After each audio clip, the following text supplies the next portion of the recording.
When life feels chaotic or uncertain, it makes sense that we would turn to find something that feels grounded and stable for us.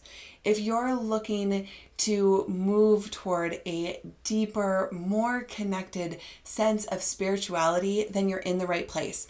In this video, I'm going to teach you 5 ways to expand your spirituality so you can feel more peace and ease in your life. I'm Brianaborten, and I help people awaken to their highest selves.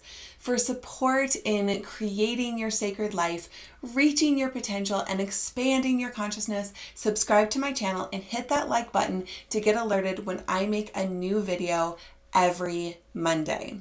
So in my Love Rising group, I lead hundreds of people on their spiritual paths, people that are wanting to deepen into what their beliefs are, to be able to experience energy healing and energy work, to really clear blockages and move toward their most centered, wise self. And now today, I want to help you do the same. The first thing that we can do to really start to expand our spirituality is to turn toward challenges. So when we look to grow our spirituality, often it can be because we want to transcend challenges. We want to maybe move past them. We want to spiritually bypass them sometimes. Or we maybe are just in a really hard place. And so we're looking to something that will help us through them. And spirituality is a really amazing tool when we are having challenges to turn toward. And it's one of the most important tools, I think, when we want to expand our spirituality to use, turning toward our challenges. So that means really being with our feelings, with curiosity and persistence. So let's say we're having a challenge of feeling afraid of what might happen in the future. If we try to bypass that challenge using spirituality, then it is not in line with expanding or deepening our spiritual experience. But if we actually turn toward that challenge, turning toward that fear and allowing ourselves to really feel those feelings and track them as they shift and change, as things move for us, and that we stay really aware and curious about what is going on in this inner landscape of ours. And the more that we can turn towards those challenges and really create a feeling of being able to trust ourselves to do that, the more we'll be able to kind of like put our feet in the fire. And putting our feet in the fire is often what we need to be able to do, to be able to burn away whatever isn't serving us and help us navigate those darker places, so that as we navigate through those darker places, we're able to come out on the other side reborn, really, like in a whole new way. We will be able to come out on the other side. And so often this means taking actual time in our lives, in our days, to be with our challenges, rather than having them kind of like low level running the show, or low level kind of like that. It's like that scratchy blanket that you have on top of you, but you're not taking off and you're not really addressing. So really being able to look at them and say, like, this, what is actually going on here, right? Using your attention to move toward them. When we are met with challenges, if we can stick with them, often we can find like what is like where we find like a grounded sense of knowing in ourselves. So to really be with those feelings and sensations and with the challenge and not running away from it. And I think that this is a really important thing to talk about. And I think a thing that I don't see a lot, especially in kind of like new age spirituality, I see a lot of like, everything is just going to be fine. There's a reason for everything. So just be happy through it, which I think is a little escapist, right? It's saying we can transcend this, which is true, but we're still humans, right? We're still here in these bodies experiencing these challenges. And if we try to transcend them, we actually miss one of the great opportunities of being human. Being human is a really amazing spiritual opportunity when we lean into it and come toward it without having to escape it, right? So rather than trying to escape the challenges through either trying to just transcend them or escape them through alcohol or food or social media or Netflix or any of the other ways in which we try to escape our challenges. If we can actually be with our challenges, and that doesn't mean we never need breaks. Like, I'm not saying like you can never watch Netflix ever again. No, sometimes we need breaks and we need these times of, of escapism, really. But when we want to specifically expand our spirituality, turning toward our challenges and actually taking the time in our lives specifically to do that is really vital. The next thing is to practice inclusive love. When we practice this kind of inclusive love, we be like the sun. We shine our love out into the world to all the parts of ourselves, to all the parts of others, and to all the parts of the world. And I'm curious for you, what parts of the world or of yourself do you currently not include in your love? And how can we work to expanding that sense of love that flows through us so that we are not really, it's just that love is always flowing, but sometimes we kind of like narrow it down or turn away from certain areas so that our love doesn't shine there. And so I'm curious for you, if you feel that feeling of, are there places in you where you are not allowing your love to touch? Are there places out in the world that you're not like shining your love toward, or people in the world that you're not shining your love toward? And I think that one like misnomer about the way that the world works is that one way to convince the world to do things the way we want them to be is to withhold love, withhold expression of love, withhold love for them to get in order.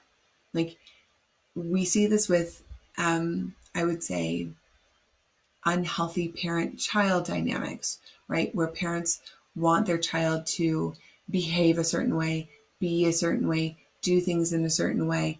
And rather than simply requesting those things to be different and having good boundaries, maybe in their home around those things, they use the giving and the removal of love as the way of showing what they are wanting from the world, right?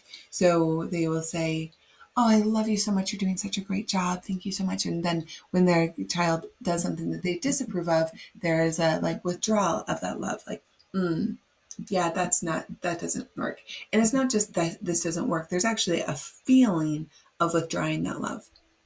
So this lends to the child often not feeling like there is a stable place for them to express and to become themselves fully. And this happens with us out in the world as well. When we think that we're going to control the world through our giving and withdrawal of love, rather than just with like mature adult requests and conversation, then we will try to manipulate the world by where we will express our love and where we won't. And that doesn't just happen out there, that also happens in here, right? There are places in us, pieces of us, ways in which we are, where we feel like if I just withdraw my love from that, then maybe that part will just like dwindle and die. But actually, that part just gets achier and achier and achier.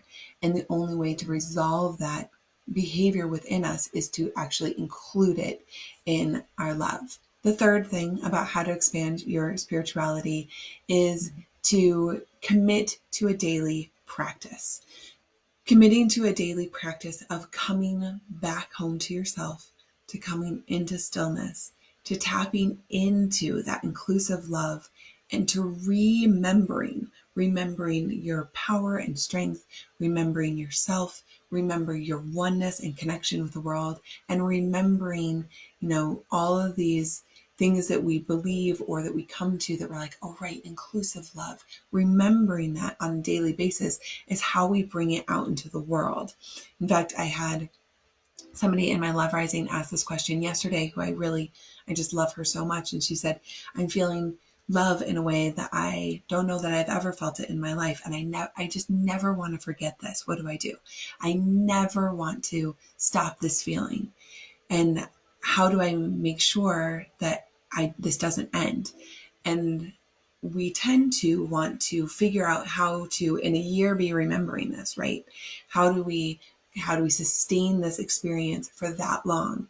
But really, the key is to every single day remember. Because if you remember today and tomorrow and the next day and the next day and the next day, then you'll have 365 days of remembering. Number 4 is surrender to life as it is. Surrender to life as it is. This is really being a non-resistance to life. And I feel like this is one of the most challenging practices for us as humans because we really like to control the world, ourselves, everything if we could, right? Like, I want to control the way you think and you do, the way I do, the way I appear, the way you think about me. Most of us spend so much of our time trying to control what other people think about us, right? And so rather than just surrendering, right? The more that we can surrender to life as it is without having to manipulate and control, the more free we become. The more free we can become, the more we can show up fully as ourselves, and the easier it is for us to even access that part of ourselves. So surrendering to life as it is, aka stop resisting life. And rather than, it doesn't mean that we can't see into the next step, right? We can't desire it to be different, right? That is actually part of being human too. And I actually think a really magical paradox that we can hold for ourselves, right? How can I completely surrender into life the way it is and hold for a new future that maybe is different than this? And I think that when we can fully surrender, we get to it moves us from this place of almost like energetically where we hold back a little bit from life because we don't approve of the life situation and the world situation and the way that all the things are happening, right? I don't like that coronavirus is happening. I don't like that I'm stuck in my house. I don't like da da da da da. I don't like that people are dying. I don't like that things are being lost. I don't like it. No, right? But does your no change what's happening? No, it doesn't change what's happening. But if we can lean into it and say, yes, I surrender to the facts of life. This is truly just what's happening right now. And how can I actually lean in so I'm so present with the current reality, so in the acceptance of reality, I'm so non-resistant to life. That moves us all the way up. And when we move all the way up, that's when we start living at the very edge of creation, and not until then. And I think that this is a really challenging thing for people to understand. People think that if they hold back from life, disapprove of it in whatever way, that they're going to be able to basically be back here and like manipulating, controlling the world up here.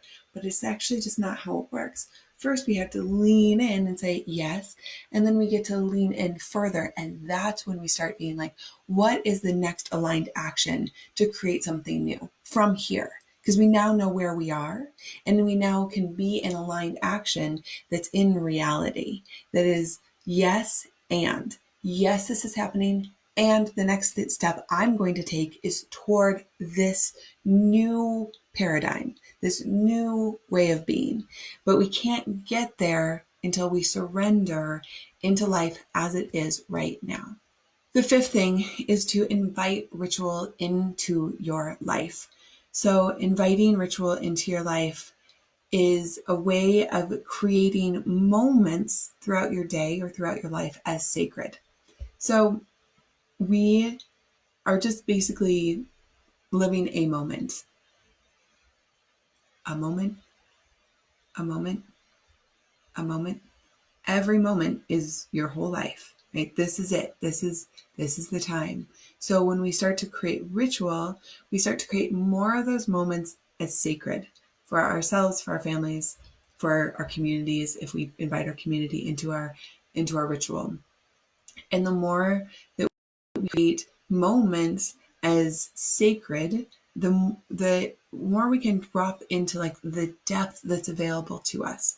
Kind of like opens up time and space for us to really connect in to ourselves, connect to maybe the divine or whatever you would call it, connect to nature, connect to each other, connect back to the earth.